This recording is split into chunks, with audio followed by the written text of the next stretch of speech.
Well, while President Joe Biden continues his vacation in Nevada, the war in Ukraine rages on. And today, President Biden released a statement reaffirming that the U.S. will continue to, quote, support Ukraine's ability to defend itself against Russia's aggression. White House Correspondent Owen Jensen says the president also announced new sanctions. Owen.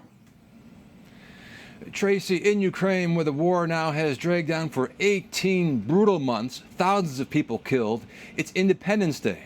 And President Biden marking the day by writing that Ukrainians have lived under daily attacks from Russian rockets, adding the people there, quote, have refused to break.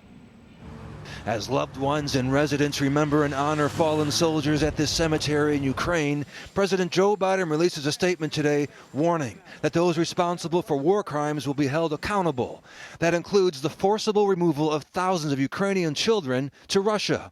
These children have been stolen from their parents and kept apart from their families. It's unconscionable. The president adding, we are announcing new sanctions to hold those responsible for these forced transfers and deportations to account.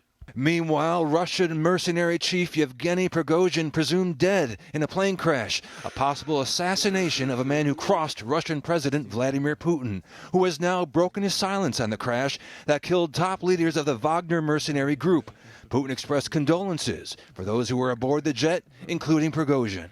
When President Biden was asked about it yesterday and whether Putin was behind it, there's not much that happens when Russia is Putin not behind it. I don't know enough to know the answer. Also today, taxpayer dollars, your money, stolen during the pandemic. White House Press Secretary Karine Jean-Pierre saying in a statement, today, the Department of Justice announced enforcement actions and charges for crimes related to an additional $836 million in alleged COVID-19 fraud, with federal charges against more than 300 additional defendants.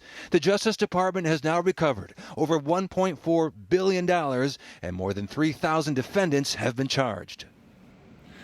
Also tonight, the economy. As President Biden remains on vacation for a few more days, it is no vacation for home buyers. Right now, mortgage rates sitting at 7.23%, the highest since going back to 2001. Higher rates, of course, can add hundreds of dollars to that monthly mortgage bill. At the White House, Owen Jensen, EWTN News Nightly.